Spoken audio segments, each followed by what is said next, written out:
Walking the serpentine path, following the footsteps of the ancestors. Walking the serpentine path, making our way back home. Hey ya, hey, hey ya, ho, hey ya, hey ya, hey ya, ho. Hey ya, hey, hey ya, ho. Following the serpentine path.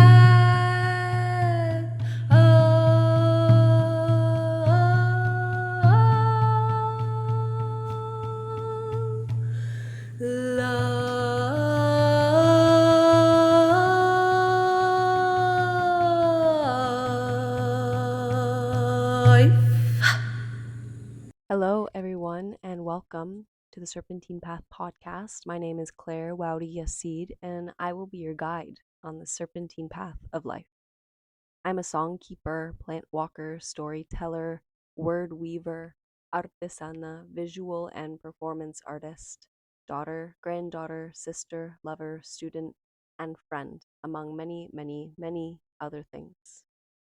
I've spent my life traversing through altered states of consciousness and find it fascinating to explore all the ways in which our modern culture has become almost entirely severed from our innate instinctual and intuitive ability to see beyond the veil of so called reality.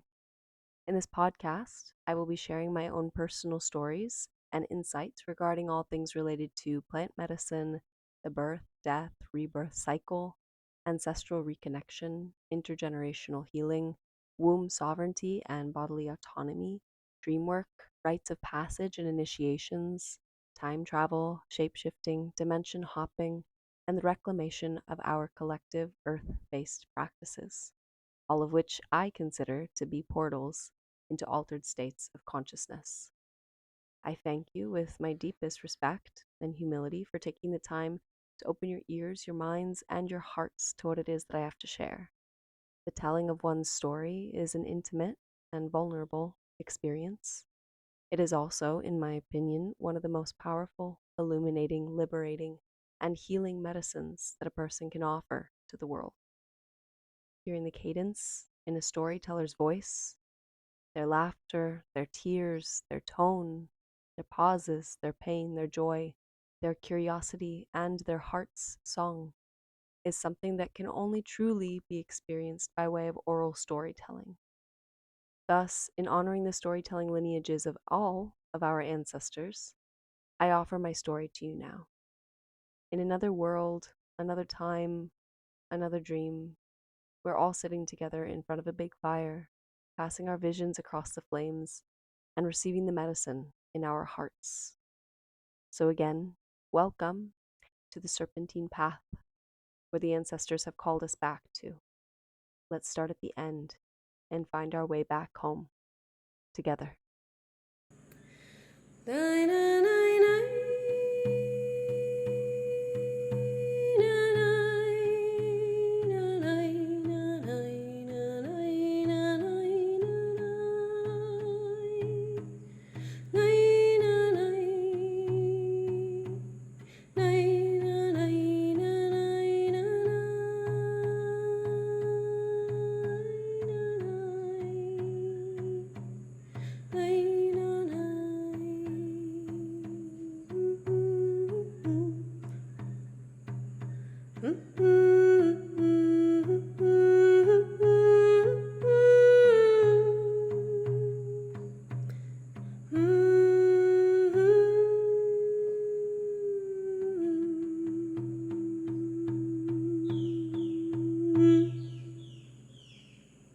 So, to begin with an introductory episode, I want to share a little bit about who I am, who I have been, and who I believe that I'm crafting myself into, and to also offer some context in regard to my path and where I am now and what I'm doing. And that way you have some understanding about the person that is sharing their story with you.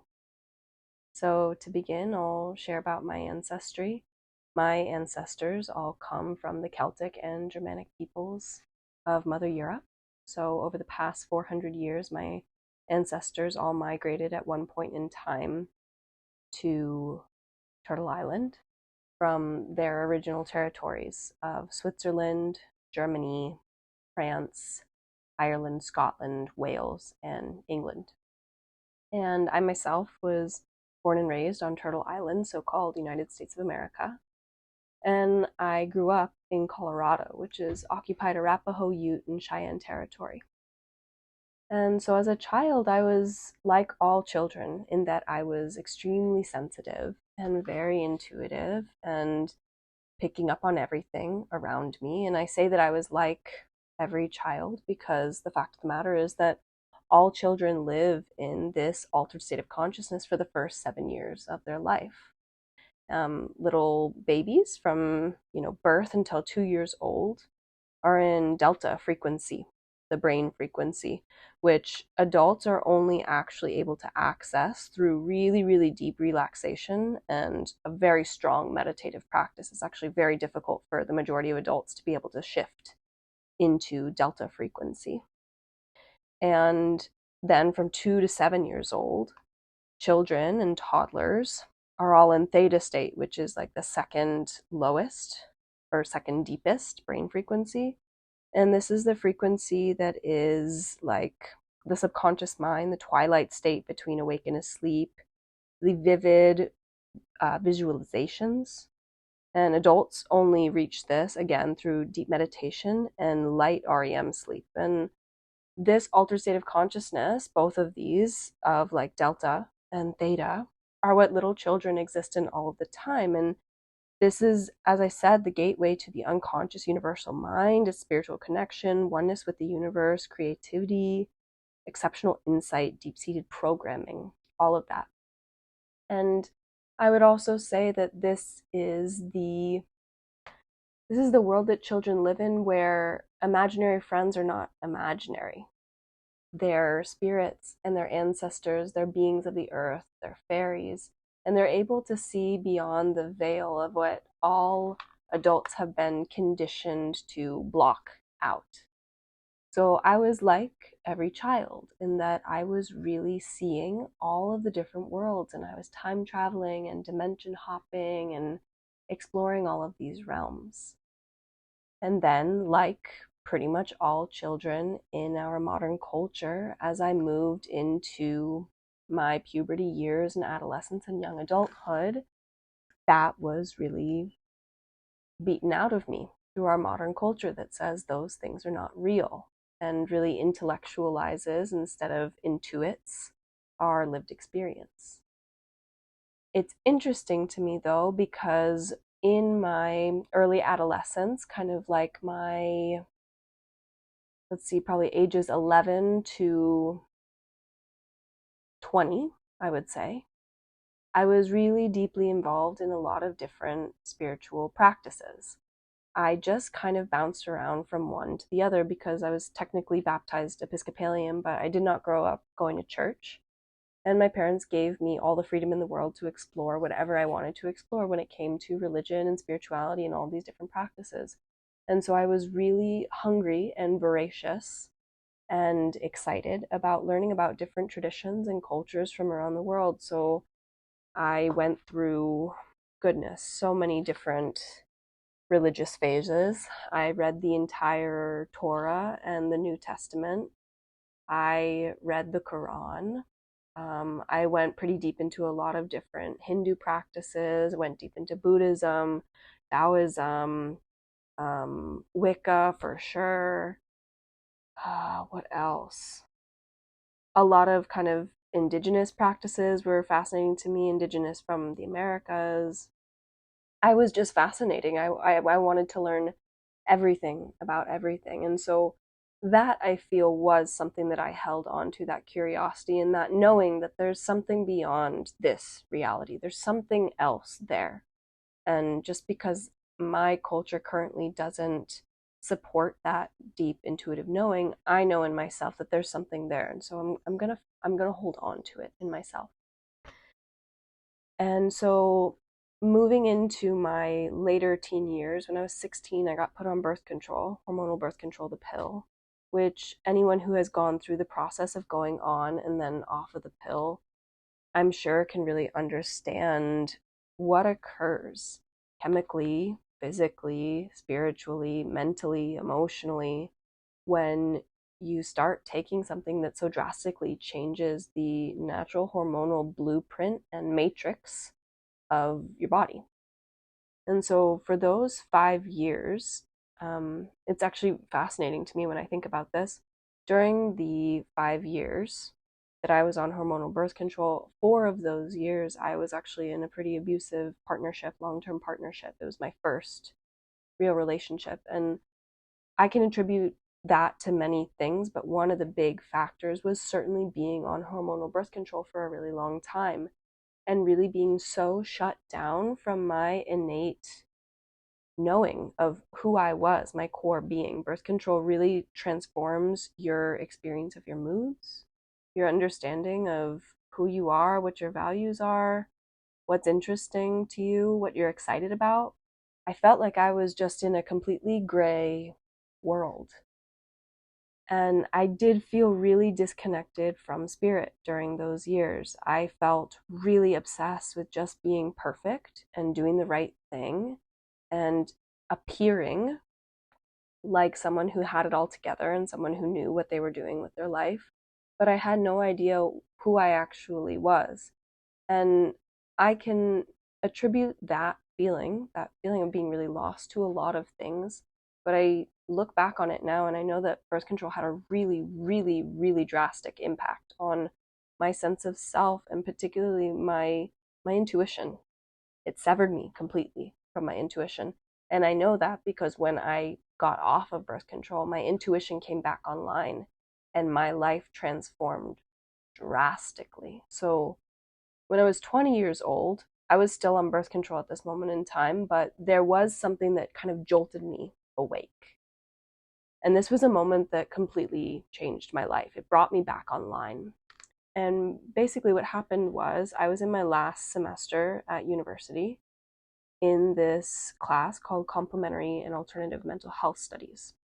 And we had this guest lecturer who came in, and I walked into the classroom and I saw this man who was probably in his 50s or 60s. He was an elder, and he had this hand drum, this animal skin hand drum. And he introduced himself and said that he was going to be guiding us through some shamanic drumming and chanting and trance work. And it's so interesting when I look back on that moment now, because there was one part of me, this part of me that had been very programmed by our modern culture to immediately say, that's complete bullshit. And then there was another part of me that was profoundly excited and deeply moved and so curious and really open and was like, all right, let's see what happens. And so this man guided us into this specific position that I guess in his training is something that is able to facilitate trance work, envisioning, and traveling. So both of my feet were placed very firmly on the ground, and the backs of my knuckles were pressed into one another so that my forearms were kind of in a straight line. And then I pressed my thumb knuckles into my chest, the center of my chest, that heart space. And the man started drumming, and it was a beautiful sound. And he started chanting very quietly, and it would get stronger and stronger. And within probably 90 seconds, I was completely transported to another world, entirely traveling. And I ended up in a place that looked a lot like what I thought was probably a jungle. And I had never been to a jungle before in my entire life, but it was nighttime and I was surrounded by the sound of insects and cicadas. And I felt just green all around me, and it was humid. I felt it on my skin, and I had no idea where I was. And I stayed in this kind of jungle world for a few minutes, just trying to get my bearings and to understand where the hell I was. And out of nowhere, I started hearing this song I felt wind on my face, blowing on my face, really soft. And I started hearing this song. And I knew in my heart, I was like, what is this song? I know this song. I've heard this song 1,000 times before. What is this song? I can't forget this song. This song is so important. What is this song? And finally, at one moment, after like really grasping very desperately to try to figure it out, I realized, oh my God, this is my song. This is the song of my ancestors. This is the song of my lineage. This is my heart singing to me right now. Oh my God. And the moment that I realized that, the song went away and I was heartbroken, but very quickly my body started to morph and shift. My hands started to feel like they were melting into one another, and my body was completely disintegrating down into the earth. And I just let it happen. I let myself decompose and be completely swallowed up by this jungle. And I was terrified. Part of me was terrified, and part of me was so entirely at peace with the process. And I remember at this point, my chin dropped down to my hands in the physical realm. And I was dancing back and forth between this other world where I was, and then in the physical realm in this classroom where my head had just hit my hands. And I got terrified. I was like, oh my God, what is that? And I had to remind myself that that's a body. I have a body, but I'm also just earth. I'm literally being eaten by earthworms right now. But I have a body. But I'm earth. But body, earth, body. And I was going through this process of trying to understand what was going on. And again, I came to peace. I was just kind of like, okay, yeah, this was happening. There's no point in fighting. Just let it all happen. And then out of nowhere, my ribs cracked open underneath my hand. I felt my ribs crack open.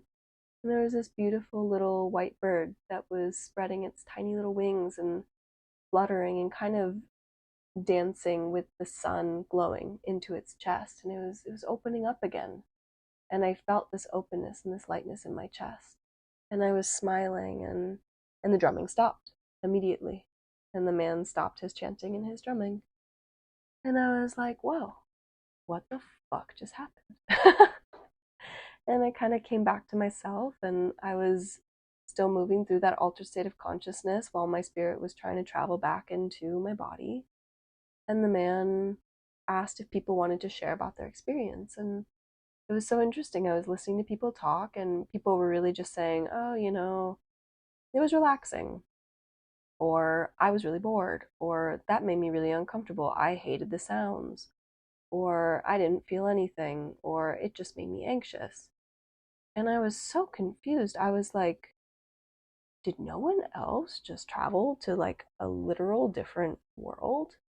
And I remember raising my hand, and I was like, listen, this was my experience, and I shared. And I remember looking around the room, and everyone was looking at me as if I was absolutely crazy, except for the man who had been drumming, the guest lecturer. And his eyes were getting bigger and bigger, and he was really excited. He didn't share a ton about it, but he was like, that's so beautiful that you had that experience. And after that class, I remember walking back from that lecture hall to the dance building. I was a dance major in university. And I was walking through downtown New York City, which is like the most hectic and horrible place in the world. There's so much noise, there's so many people, there's horrible smells everywhere. It's so overstimulating.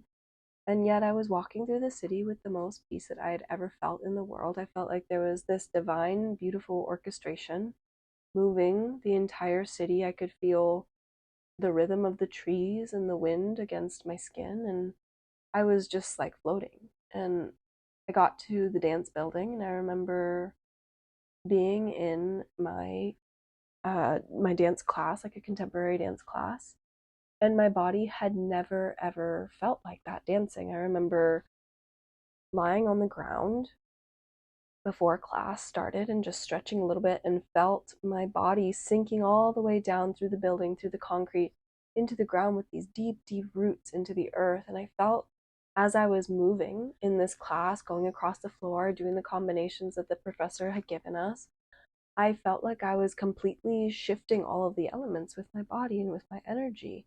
And I was like, oh my God, is this what dancing is supposed to be?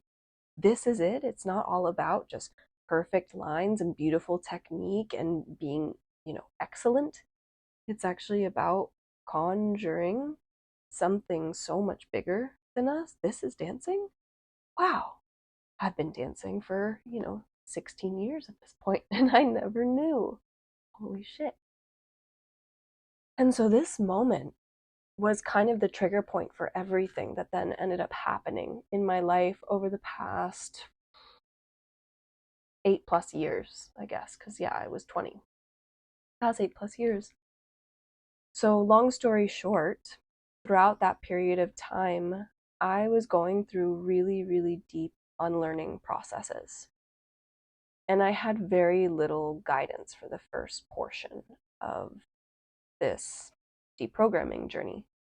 I was really alone in my process. I didn't share a lot with what was going on with me in the beginning, but it was pretty remarkable in that spirits were just coming to me left and right and bringing me profound visions and beautiful gifts and big teachings, and also really, really painful, stark moments of just looking at the life that I was creating for myself time and time again and saying, oh my God, this is not who I am. I cannot continue like this. One of those things was being in an abusive relationship for 5 years and being awakened by my female ancestors, which I'll share more in depth about that story, but being awakened by them and being brought out of that relationship and into the healing process of what it means not only to heal from my own experience of being in an abusive relationship for 5 years, but going through the lineage of my family of all of the women who had been very severely abused by the men in their lives on all levels: physical, sexual, financial, emotional, verbal, all of it. And I kept going through these processes of life just beating the shit out of me, like, which I think I'm not special in that that's what I experienced in my early and mid 20s. I think that's kind of what your early and mid 20s are for. You're figuring out who you are and you're figuring out who you want to be. And more importantly for me, I was figuring out who I didn't want to be. I was going through all of this cultural programming and having all of these spirits coming to me and saying, like, this is not you. What everyone is saying you're supposed to want in this life, what everyone is saying is important and valuable, what everyone is saying that you need to spend your money on, that you need to spend your time on, all of that, you know in your heart that that's not true. And I was really fighting against that for a very, very long time. And at a certain point, you can only fight so much. I went through really, really hard periods of time. And this whole time I was also living in New York City. I was working as a dance and performance artist, which anybody who's a working artist in New York City knows that you're also working 1,001 other jobs, which I did. Many, many, many other crazy freaking jobs. Got fired from many jobs because I didn't care about performing at my side hustle job. It was very difficult for me to do all of that emotional labor to say that I cared about being a good server at a restaurant, that I cared about being a good front desk person at a Pilates studio, that I cared about, all of the other things that I did. None of it was feeding my soul, and I was really miserable. And I had a very hard time finding community in New York City, which I think many people really struggle with. Just in general, in our modern culture, community is so profoundly difficult to find, to build, to create, to maintain. But especially in New York City, people just don't have the time. They don't have the interest. They are just constantly working. And there's also this sense of armor that you have to put on when you live in New York. And I lived there on and off, but mostly on for 8.5 years. And I had become profoundly tough, like this little warrior who had a really, really thick shell of protection around me. And I was incapable of letting anyone in. I was really incapable of being genuinely vulnerable and intimate with friends, with any partners, with lovers. And I was just super lost, but also finding my way.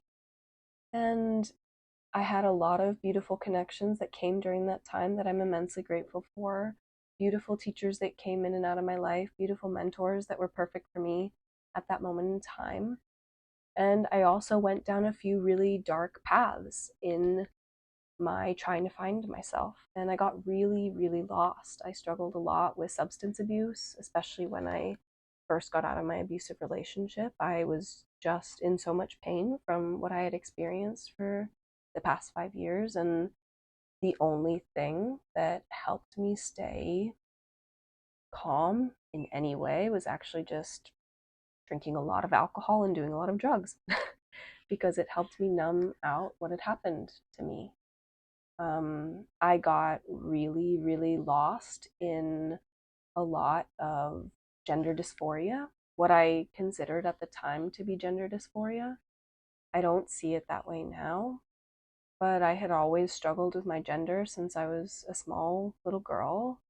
I was not like other little girls in that I was a big tomboy. I spent all of my time outside. I always wanted to be riding bikes with the boys and playing football and soccer and climbing trees and skinning my knees and not giving a shit if I was bleeding everywhere. But I was like a little warrior, and it didn't align with the vision of womanhood and girlhood that I had been given, which was you stay home and you play dolls and you play dress up and you gossip with other girls about which boys are cute. None of that was appealing or interesting to me and actually made me severely uncomfortable. And I really struggled with that throughout my entire life. But I would say being in my early mid 20s in New York City, where there are so many queer people, queer both in terms of like sexuality and gender, and it's really easy to create a community in that world, especially if you're an artist, a performing artist or a visual artist, because the majority of artists are certainly pushing the edge and pushing the boundaries and exploring the extremes of sexuality and the extremes of gender. And so that's really the realm that I went into. And I'm so grateful that I had that experience of exploring everything. And it also really warped a lot of my understanding of who I knew myself to be and what I knew was my truth, and trying to really escape from the reality of womanhood, which created a lot of profound pain and illness in my body, actually. I dealt with a lot of issues with my hormonal and reproductive health for many, many, many, many years. And there's a lot of reasons for that, which I'm going to get deep into in future episodes because I know that it's something that many people experience in their lives, regardless of what gender they are moving through and exploring and experiencing. There is a really profound lack of education, support, and understanding for female reproductive health. And so I was just suffering. I was suffering so bad with my physical health. When it comes to my mental health, I was dealing with profound and extreme anxiety. I was moving through a lot of different depressive episodes. I dealt with a lot of suicidal ideations. I was just losing my shit, honestly. And during this time, I was also being visited by spirits and ancestors and trying to figure out what the fuck was going on without any mentorship, any spiritual guidance, any real spiritual community. I was just like lost in the dark.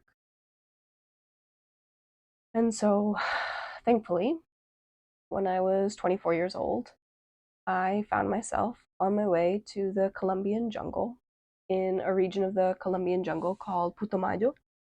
And Putumayo is considered to be La Puerta de las Amazonas, which means the door to the Amazon.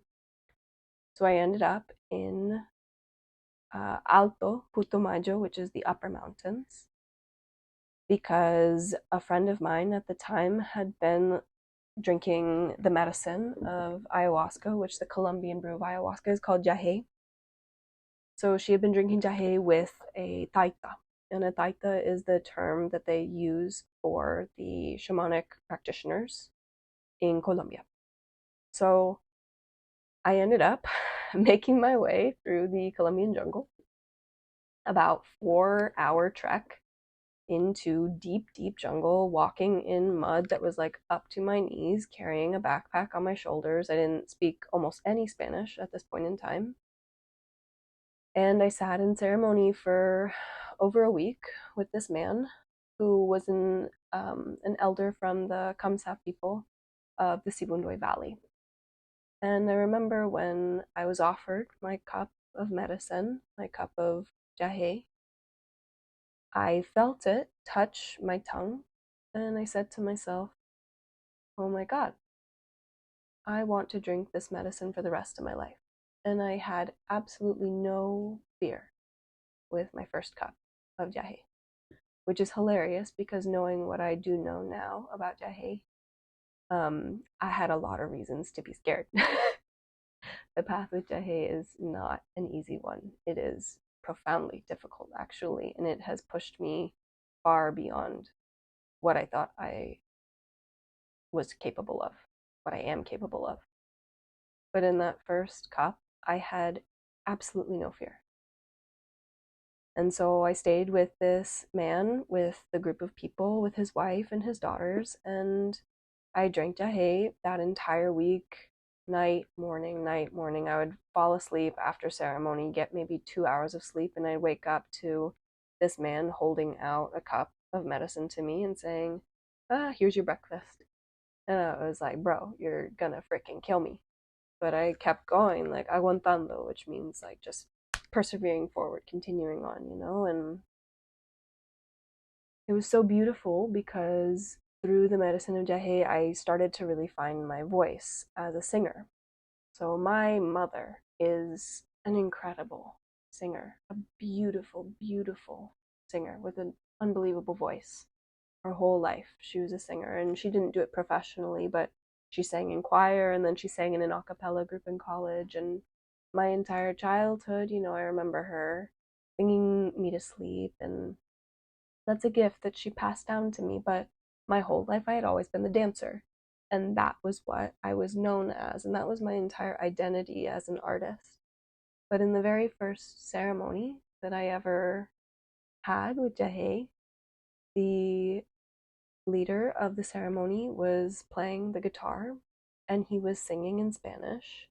And again, I didn't speak any Spanish, but I started accompanying him with just kind of oohs and ahs. And so he would be singing, desde lejos oigo. And I would just follow along. La da da da, la da da da da. And when he finished, he looked at me and he said, Carita, you can channel the medicine so beautifully for your voice. Please sing us something. And I said, oh no, like I'm so sorry. I don't know any songs that I could sing like in a ceremony setting that would be appropriate. I don't play guitar, like I can't. And he handed me a drum and he said, play and sing. And so I did. And from that moment on, I've known myself to be a singer and a songkeeper. And whenever people ask me, how did you find your voice? I say, it was a gift from my mother first. And then it was a gift from jahe. Jahe reminded me of that ancestral gift that I had been passed down from a living ancestor, my mother. So from that moment that I first started my path with jahe, I just knew that I needed to keep going with it. And I went back to the United States, and I was just completely out of my element. I felt like a fish out of water, and I couldn't really understand how to align the new self that I had rebirthed in ceremony with the old self in New York City that was really suffering in a lot of ways. And it was so beautiful because when I got back to New York, so many people looked at me and they said, oh my God, you're so soft these days. What happened to you? You're so soft. You used to be really, really guarded, really protected, really sharp and feisty, and you've softened. What happened? And I was like, I don't know. I drank a bunch of ayahuasca. To which we were like, okay, cool. And some people were curious. Most people were not, understandably. And so I had a really hard time trying to figure out how my life was going to move forward because I had been initiated into this ceremonial way of life in the jungle. And going back to the States, there was no ceremony anywhere. And not just in terms of like medicine ceremony. I'm not talking about trying to find a community to drink ayahuasca, but I mean just this understanding of life as ceremony, life as ritual, life as connection to spirit, life as a continuation of the work of our ancestors. Just modern culture, like I couldn't I couldn't shift my brain back into that way of thinking. And I was in a lot of pain and I felt really lonely and I was really suffering, and I just spent all day listening to the music from Yahe ceremonies, and that kind of kept me calm and peaceful. And then I went back to the jungle just 6 months after that first time, which is a super intense story that I will share at some point, but it was also a big initiation point where I realized that I no longer wanted to live in the United States, certainly not in New York City, and that I needed to make a choice to change things really drastically. And so I went back to New York City. I packed up my entire life in 3 months. I had some dance job contracted for that I had to see through with integrity. I didn't want to just leave those two companies hanging because I had committed. And so I went through that process and did my work and got paid and put everything in storage. And I booked a one-way ticket back to South America. And this was in, let's see, December, the end of 2021. Yeah, the very end of 2021. So at first I was in Ecuador and I was traveling through Colombia as well. And I ended up in a different part of the Colombian jungle called Bajo Putumayo, so the lower mountains, because I really wanted to drink with a taita named Taita Keruin. So Taita Keruin was the 110-year-old leader of the Kofan people, the nation of the Kofan people who are in lower Putumayo, Colombia, and then the Putumayo region as well in Ecuador. That's their ancestral territory. But he was also the grand authority of the medicine of Jahe, the medicine of ayahuasca, in all of Colombia. And he was an incredibly well-known shaman. I had heard about him when I first started my path with Jahe a little bit less than a year before. And something was just calling me to go to the jungle and to drink with him. And when I told people that that's what I was going to be doing, quite literally everyone in both Colombia and Ecuador said to me, do not go there. You are a white girl traveling alone. You don't speak very strong Spanish. It is dangerous there. You're going into indigenous territory. You're going into a place where there's narcos, where there's guerrilla, where there's really intense military and paramilitary presence.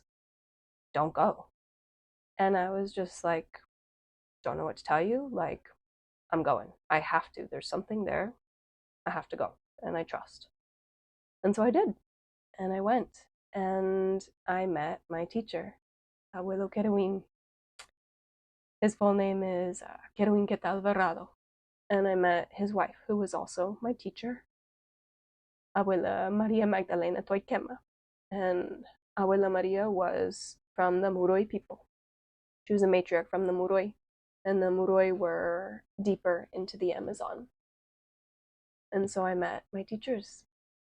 And my life transformed in an instant. And I'm going to talk extensively about my teachers in future episodes. So I'm not going to get too into it now. But to make a long story short, over the next few years, I spent time going back and forth and visiting them And I eventually ended up living with them for over a year, which was the year that they both moved through the portal of death. And I was accompanying them in their dying processes, which was really, really intense and really beautiful and profoundly transformative and very painful. And the teachings that they offered to me during that period, that really intense period, have had such a profound impact on my life. And I know that they'll continue to ripple out into the future. But so that's where I currently am. So I was living on their farm with them for over a year, and part of that time they had already passed on. And so I was living on their farm and caretaking their farm with my partner, who also learned with our teachers. My partner's name is Vincent. He's a beautiful French man who has spent a long time also walking the same kind of medicine path as me. And so together we were taking care of their land and their farm at the request of their family after their death. And pretty recently I decided that it was time for me to move away from the farm because the memories were just too painful. And I moved to a different village that's right nearby the other village, and I live with other members of my teacher's family, and I accompany them.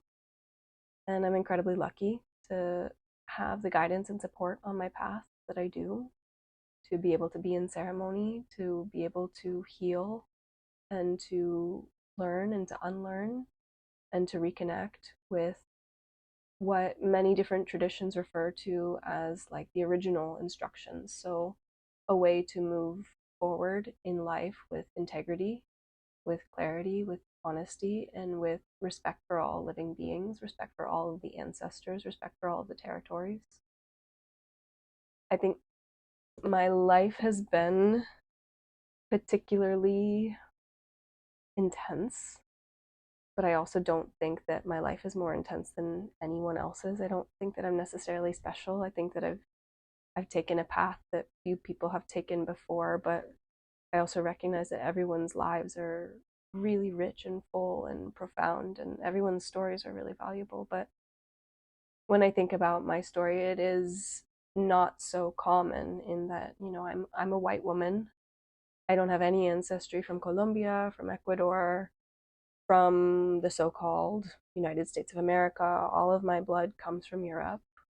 I didn't really speak any Spanish until a few years ago, and I've been living alone with my partner in an indigenous village full time for over a year. Have been moving in between different indigenous villages for 3+ years now, and working very deeply with a lot of different plant medicines, a lot of different herbal medicines, but particularly with the medicine of Jahe, which has been one of the most profound teachers and guides on my path back to, as I said, this understanding of the original instructions, the original teachings of what it means to live in right relation, which I received those teachings through Yahe, because Yahe just strips away all of the societal conditioning and all of the bullshit and all of the detachment and the disconnection, and offers us an understanding of what really matters in this life.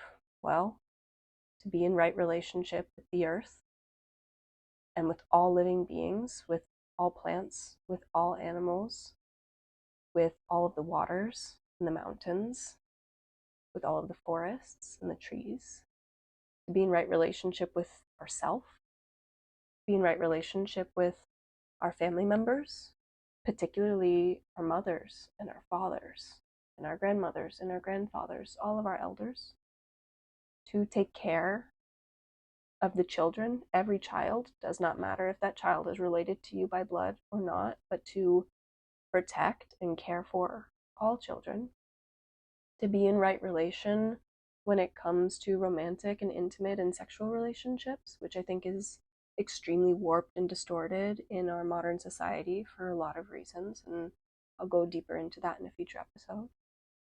To take care of ourselves, to eat well, to plant our own food, to grow our own animals, to understand what it means to take the life of an animal that you're then going to be eating, to understand the process of what it means to plant food, to prepare the earth, to watch it grow, to harvest it, and to cook with it in your own kitchen, to wash the dirt off of it with your own hands, to understand what the basis of health actually is, understanding that it's not an individual endeavor, but that it's something that exists within a family, within a community, and within a territory. Because if a territory itself is sick, if a territory itself is suffering with chemicals and pollution and violence, and the earth itself is in pain and it's suffering, there is no way that the stewards and the guardians of that land cannot also feel the sickness in their own bodies. And if the guardians and the stewards of that land feel that sickness, those families within that community are going to feel it, and the individuals within that community are going to feel it.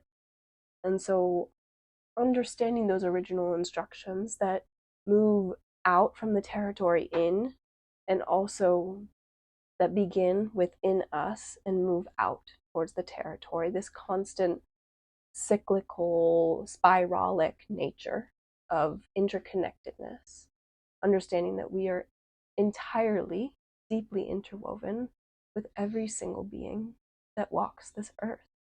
We are connected to every single territory on this earth, even if it exists on the other side of the world. What happens there impacts us. What happens within our own hearts impacts everyone on the planet. And how to come into peace in our center, how to come into quiet, how to come into love and respect and kindness, how to come into compassion and understanding, and how to do what my teacher always, always, always advised us to do, which was to find solutions, to work together, to create a beautiful life for ourselves, for our families, for our elders, for our children, for our communities, and for this beautiful earth that we have been gifted as the guardians and custodians and caretakers. The responsibility that we have been given to care for this land that gives us so much and asks nothing in return other than our love and our respect, which is how all relationships are.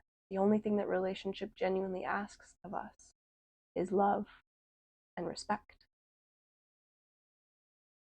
So I'm really grateful that this is my path, and it's also a really intense path. It's a path of a lot of solitude, a lot of quiet. Living alone in the jungle is super intense. And sometimes you feel like you're going to go a little bit crazy, and you find your center again, and you find your strength, and you find your quiet, and you find your peace. And so I'm immensely grateful for where I am now. There's really no telling how long I will end up being in the jungle full time necessarily. It's a place where I know that I'll move back and forth between for hopefully the rest of my life. I'm very deeply committed to my elders and my teachers here.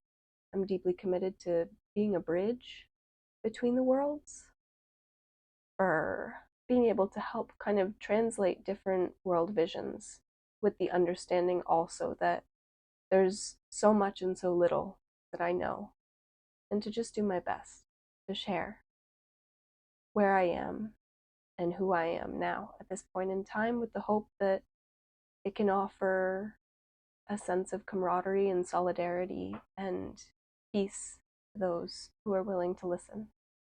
So I thank you all so much for taking the time to get to know me. I pray that the stories that I share moving forward will be impactful for you in one way or another. I'm sure that a lot of things that I share will land with some people and will not land with others. There'll be things that will be really illuminating for some and very triggering for others. There will be some things that people will think I'm absolutely crazy for sharing, and some things that people will say, oh my God, I want to know so much more about that. So I'm really open to seeing where this goes and where this leads. The last thing that I'll share is that with this podcast, I'm also going to be creating a Patreon where I'm going to be sharing a lot of different offerings, one of which is I'm going to be sharing all of my music on Patreon, which will be entirely free because I want my music to be as accessible as possible. All of my music are songs that I've received in prayer, in ceremony. None of them are learned from other people, but they're directly received from the medicine. And so I share that on my Patreon. And I'll also be sharing a few other things for paid subscribers. So, one of which is going to be I'm going to share the inspiration and the visions behind all of my songs on my Patreon for paid subscribers. There's also going to be kind of additional episodes for paid subscribers that are going to be on the Patreon. I'm going to have a lot of my online offerings. I do a lot of like e-guides and ebooks and that kind of thing. And so for paid subscribers, that will be included.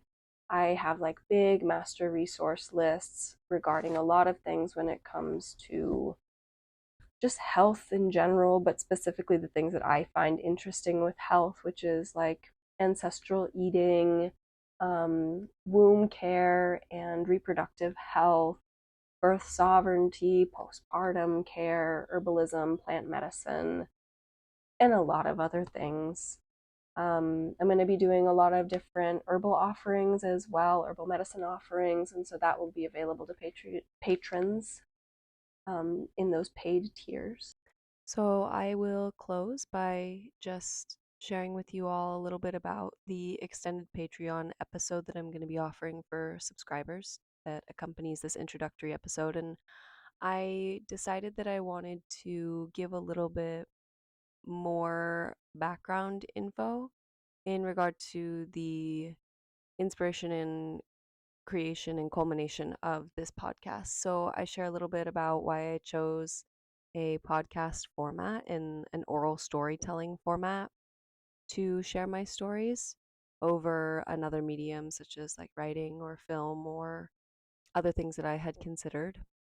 And then I also touch a lot on snake medicine because the name not only of this podcast but just of I guess like the business umbrella under which I share all of my offerings is, called the Serpentine Path. So I talk a lot about snake medicine and what the snake has embodied for me in my life and on my path and everything that it has taught me. I share about how I received the opening song for this podcast in ceremony and the vision that came with it, and also just the ethos of the podcast that was offered to me in ceremony. And then the last thing that I share about is the cover art that I've created for the podcast. It's an homage to my grandmother, Marnie, who you will hear a lot about in the upcoming episodes. The next episode of the podcast is a two-part episode. I needed to split it up because it was such a expansive story. And I talk about the deaths of my four elders that all occurred during my 27th year. So the deaths of my two remaining blood grandparents and then also my spiritual grandparents. So I talk a lot about my grandmother Marnie in that episode. You'll hear more about her. All right, that's all I got for you guys. Thank you so much for being here with me on this beautiful path. I look forward to seeing how this podcast unfolds and evolves and grows in time. So, thank you, and I look forward to seeing what comes.